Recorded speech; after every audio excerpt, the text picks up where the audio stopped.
I've been to school.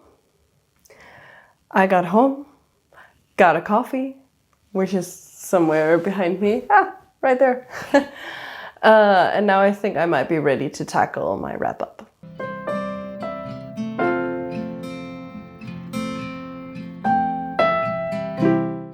Hello and welcome to my channel, The Danish Readaholic. My name is Silka, and today I will be doing my wrap up for April, May, June. You might be wondering, Silka, why are you doing a wrap up for those 3 months at the end of August? I will tell you. I am doing my wrap ups quarterly, and I had forgotten to do this one because in June I was kind of a little bit on a hiatus, hence why it's coming now. So the next wrap up will be July, August, September, which will be at the end of September, or in the beginning of, well, probably in the beginning of October, but you get the gist. So I've been sitting and calculating, putting all the numbers together. I need a smarter system for that, to give you this. Which is my wrap up. So I also have a stack of books that we're going to be talking about, but first up I'm gonna share with you my reading stats. Yes, so let me just scooch a little. So in the months of April, May and June, I have read a total of 13 books. I have read 5,339 pages. This averages out to 1,779 pages per month and roughly 410 pages per book. Numbers. All right, let's move on to star rating. I have had 2 3 stars, 7 4 stars, and 4 5 stars. That being said, I have noticed that I've been very generous with my star ratings. This year I have also done like a lot of rereading of favorites, so they obviously got a 5 star if they, are still a favorite. But just so you are aware that this year my ratings have been a little, if not very, generous. So there's that.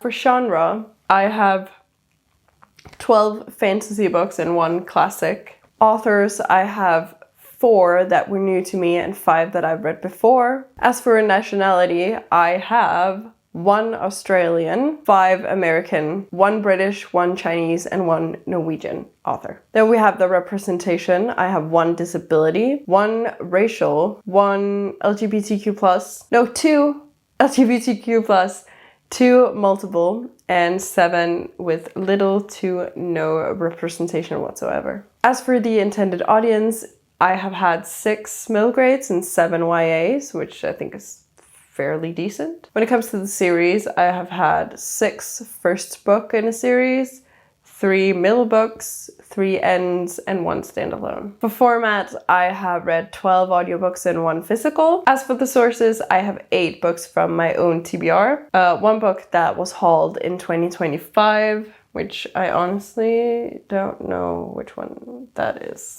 And 1 book that was from the library and 3 that were gifted. I really don't know which book was from the library. I think it's because I borrowed a book from my parents and then I just put it down at the library. As for the releases, I have 1 that was released in either 2024 or 2025, and then the rest is before 2024. All right, I'll scooch in the middle again. Because now I'm going to talk about the books. There is 3, I think, that I don't have physically here. They have been moved to my parents' shelves, or my shelves, but at my parents' place. So that's just how that is. But I am going in order of the star rating, not just star rating, but my overall score that I get on Copile. I'm going off of that, so the lowest rated will be the first one I show you, and then we move down the line. So the first book I have, it was a 3 star, and that is Cruel is the Light by Sophie Clark. In all honesty, don't remember this one bit, which is probably also why I got, 3 stars. So we follow Celine, who is an exorcist trained at the Vatican Academy, and Jules Lacroix, who is a foot soldier. That that is about it. I really don't remember a damn thing about it, so I don't really have much to say. I might give it another chance because I don't know why I don't remember a damn thing, but I don't. I gave it 3 stars. I read it maybe in... I don't even remember when I read it. I just know that I did. I don't know what to say. I read it. I gave it 3 stars. I don't remember anything about it. Moving on swiftly. Because I think that that might also be the case with some of the other books. So the next 2 I don't have here, and I'm going to talk about them together because they were series. So it is These Hollow Vows and These Broken Bonds. I preferred These Broken Bonds over These Hollow Vows. If I remember correctly, we have our main character who goes to this Fae realm, and then she finds out some things about some people, and then she is basically in this situation where she has to choose between these 2 guys, and she don't know who to trust, and she ends up choosing one, which was a stupid ass mistake, just saying. And then obviously we follow like right after that point, but I also don't want to spoil too much. But basically she has to choose between these 2 Fae princes. One is like a rebel who's trying to get his kingdom back and so on and so forth, and the other is the current like crown prince. And then she basically has to figure out who's telling the truth, who's lying to her, so on and so forth. Who does she support in all of this? It's very standard YA. I thought I would love it. It was a book that I think I'd chosen it for like a 5-star prediction or something. I thought I would have loved it, and looking back, I don't love it. I like it, but it also felt like something that I had read before. It didn't really feel original, and I was like, from the style of the book, I think I was like, oh well, there's no real need to worry because I'm pretty sure that they're gonna solve everything and she'll be happy. And I think that that might also be what happened. I'm actually not sure, but it gave me those vibes. I'm like, oh, it can't be that bad. They're gonna solve it and everything is gonna be good. I don't know. I didn't like that that book gave me those vibes. I know that like a majority of books usually have a happy ending, but this one, I felt it throughout the entire book where I was like, oh, it can't be that bad. They're probably gonna figure something out. I didn't know how they were gonna do it, but I had a feeling that there's a loophole, and I think I was correct. So next up, another book that isn't here, Go the Distance. I don't remember the author. Don't remember. Jen Colonita, maybe? It is one of the Disney Twisted Tales. In this one, we follow Hercules. Well, actually, we don't, but it is about Hercules.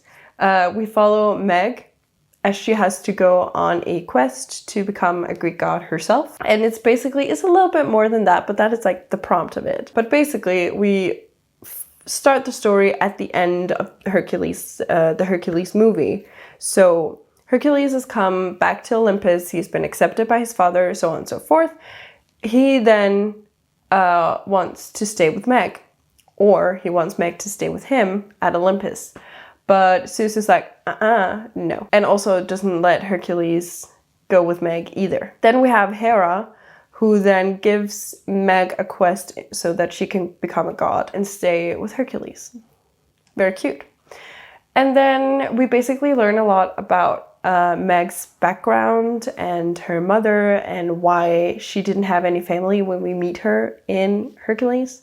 So I actually really enjoyed that a lot. The other Twisted Tale that I read was Straight On Till Morning, which is the Peter Pan retelling, and maybe it's because I don't care all that much for Peter Pan, but I didn't care much for that story. I was like, fine, it's okay. So it kind of made me a little about the Twisted Tales, even though I love the concept of it. But then when I got into this one, I was like, there we are. So now I'm a little bit more excited about going into the rest of the Twisted Tales that I have. The next book I have is Sing Me to Sleep by Gabby Burton, and I really enjoyed this. I think, did I give it? Where is it? Sing Me to Sleep. 4 stars. This is the first one of the 4 stars. No, these twisted bonds and also go the distance actually also got 4 stars. The only 3 stars I had was these hollow vows and cruel is the light. So in this one, we follow a siren. And apparently it's like illegal. Yeah, it's her existence is illegal, which sucks. And I like the way that the siren is done in this one, because basically it's like a need she has. It's not something she can do and just like she decides to sing and murder and she decides that whenever she wants to.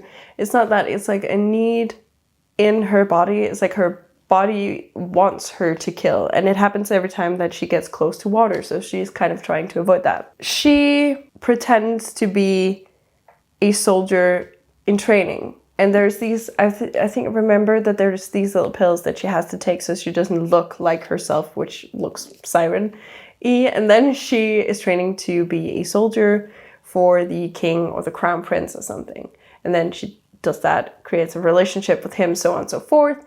And there's a bunch of things that happen. Eventually, of course, people realize what she is and the stress. But it's actually really, really good. And there were some plot twists that I enjoyed. Please forgive me for this vague, very vague review. But I did enjoy it. But it's also been a while since I read it. So don't remember absolutely everything. I just remember these things, like the thing with the beads, the thing with her disguising herself. She was training to be a soldier, and she was like, her existence was illegal basically. And the thing that I really, really enjoyed was what I said, that the killing and the siren abilities was actually not like a choice. It is not something that she chooses to do. It is something that whenever she is close to water, it's like a natural instinct. She has to do it. And I really enjoyed that. I am definitely going to continue with this series. I think it's just a duology, and I'm excited to see where it goes. Next up, I have a series that I've completed. The first one is the Mystic School of Musicraft by Jessica Corey, and then I have the sequel, The Midnight Orchestra.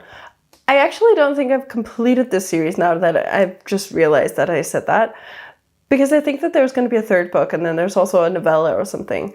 So I haven't completed it, I've just completed the ones that I own. So in this one, we follow Amelia Jones, I think, as she butchers her audition for this magical school, but gets accepted anyways. She then meets, I don't remember her name. I really, really don't remember her name. And of course it doesn't say here, but she meets her roommate, who at first hates her, and then magic happens. It is basically a school that centers around magic through music, which normally, I've said it every single time I've talked about this book, I don't care for music in plots. In my fantasy books, I don't really need it. I don't care, but I liked it in this one. And this one is then a continuation of this, where enters a new character that fucking sucks, but she has redeeming qualities. I can't really say too much about this, as it is a sequel and kind of very much spoils what happens in this one, but it is very good. I would definitely recommend reading them, even if you don't care about music-heavy plots, because I don't, and I like them regardless. Yes, they got 4 and 4 stars. This one got, like, out of 10, it got 7.86, and this one got 7.79. Do with that what you will. Then I have Princess of Souls by Alexander Kirsto. Once again, I can't remember all that much about this one. I think I read it a couple months ago. Or maybe I read it... Is this one of the ones that I read where I wasn't really in the mood for reading? Probably. But we have Princess of Souls. It basically follows Celestra, who is an heir to some kind of powerful magic.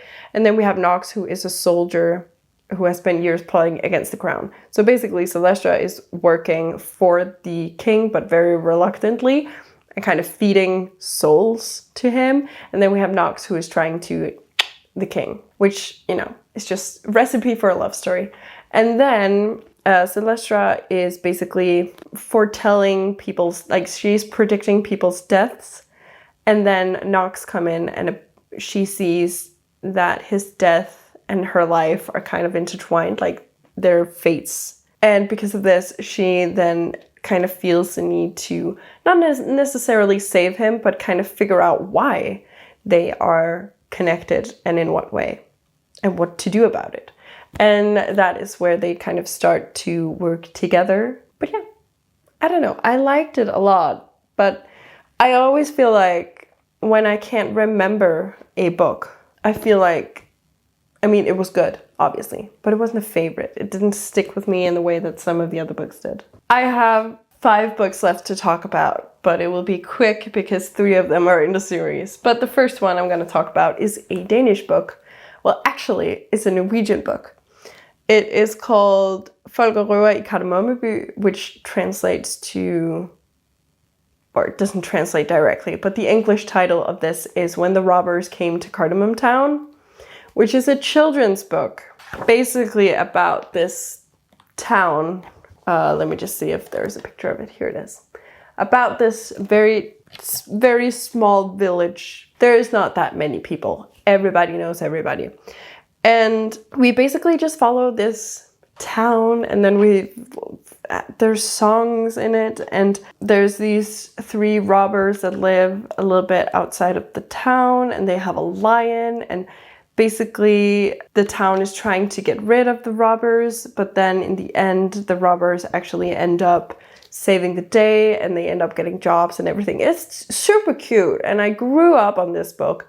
So when I was reading it and I came across the songs, I could just hear my grandmother sing them to me, because this was basically the only book that she had. So we were told like bedtime stories from this every single night.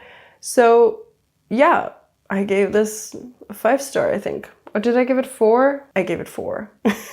But it was perfect. It was so good. So I think that the camera is somewhat close to where it was. I'm not sure, because I know I accidentally hit it when I was changing the battery, but it is what it is. So 4 books left now.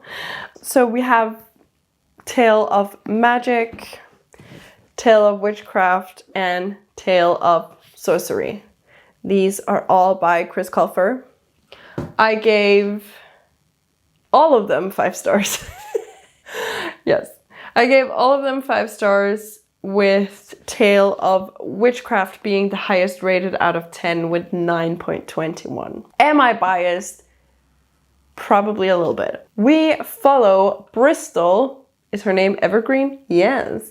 Bristol Evergreen in a world where magic is outlawed. It is basically, it's just a very tough world, in all honesty. Like, women aren't allowed to read. It's like, there's so many things, like, and magic is outlawed, and women are supposed to just be, you know, at home doing the cooking and so on and so forth. But we follow Crystal. She then manages to get a job at the library doing all the cleaning. I don't remember why or how she manages to get this job, because she's a woman and they kind of don't want her anywhere near books. Or woman, she's a girl, but still. Basically, she works at this library. She then finds a magical section where she reads a book that has like an incantation. I think that is what it's called, like some words that you can say aloud to test if you're a witch or if you're a fairy. She reads the words aloud for the witchcraft and nothing happens. She then reads the words aloud for the fairy part of the magic, and then things start to happen. I don't remember exactly what. She is then caught and sent to a correctional facility. But while she is there, we also follow Madame Weatherby, who is, or not Weatherby, but Madame Weatherberry, who is fighting to make magic legal again, because she claims that the kingdom's issue with magic isn't magic, but witchcraft. So she's trying to create this distinction, and in doing so, or in an effort to do so, she wants to start a school to train these people with magic so that they can show the wonders of magic to the world. Yes. She also has ulterior motives to do this, but we will not get into that because that's a spoiler. But yeah, so Madam Weatherbury basically gets Bristol out of this correctional facility, and with the blessing of her parents, she gets to go to this magical school. This is a prequel series to The Line of Stories, which is also probably one of the many reasons why I love it. Bristol turns out to be Connor and Alex's grandmother, so I like that. We also meet some of the characters that are also present in the later books, or, well, they were published beforehand, but you know what I mean. And it is also very interesting to see how the different kingdoms come to be. But yeah, basically this one is centered around magic and just, you know, kind of legalizing magic. This one, we delve a little bit more into what witchcraft actually means and what it is, what it does, what you can do with it. And finally, in this one we have sorcery, which claims to be a little bit more a mix of science and magic, which is also very interesting. They're all very good. I would recommend if you haven't read them. The final book, and also the highest rated book for me in those 3 months, it ended up being a, 9.5 out of 10. So definitely a 5-star. And that is Foul Lady Fortune by Chloe Gong. This is also a spin-off series to Chloe Gong's first, wasn't it her first series? I think so. That is called These Violent Delights, which is one of my absolute favorites. Is that why I'm a little bit biased? Probably. But aside from that, it is also just a really good book with a very interesting premise. So we follow Rosalind Lang, who, if you read These Violent Delights, you will know who that is. Which at first I was like, why are we following her? But I take it all back because she's so interesting. I love her. Basically, she has become Lady Fortune, as they call her. She is an assassin, and she's a spy, and she's also immortal, which is cool. She is then sent on a mission with, what's his name? Orion Hong, who is a nationalist spy. And they don't really like each other, but have to work together in order to figure out this bigger plot that I currently don't really remember. This is just such a good story, such a good introduction into this problem that is taking place once again in Shanghai. So similar to These Violent Delights, it starts out with like a series of murders, and they're like, we need to figure out what is going on here. And then of course everything goes a little bit deeper than what we initially think. This is a very, very good book, and it's a very good introduction to the duology. It ends in an annoying, really, really annoying cliffhanger, and I was like, what the fuck is going on? And then I read the second book and I was like, yes. Very good. Very, very good. I was dreading this video and it wasn't even that bad. I'm proud of myself. Maybe because I breezed through them and there were some of the books I didn't remember the names of. Or not the names of, but the plot of, which sucks. Maybe I should start writing it down. Like when I finish the book, be like, this book is about blah, blah, blah, blah, blah. It follows blah, blah, blah. My thoughts, blah, blah, blah, blah, blah. I will probably start to do that. In my head, I want to start to do that, but am I that organized? I'm just not sure. Thank you so much for watching. Please leave a comment telling me what your favorite book, not necessarily from those months, but so far your favorite book of the year, maybe. If you have a specific book that you knew you read in April, May, June, then let me know, because that's the months I'm talking about. But just let me know in general. I always look out for new recommendations. Yeah, if you just want to let me know that you're here but don't know what to comment, please leave. What should we leave? A cup of coffee, because I've had so much coffee today. Once again, thank you so much for watching, and until I see you next time. Bye!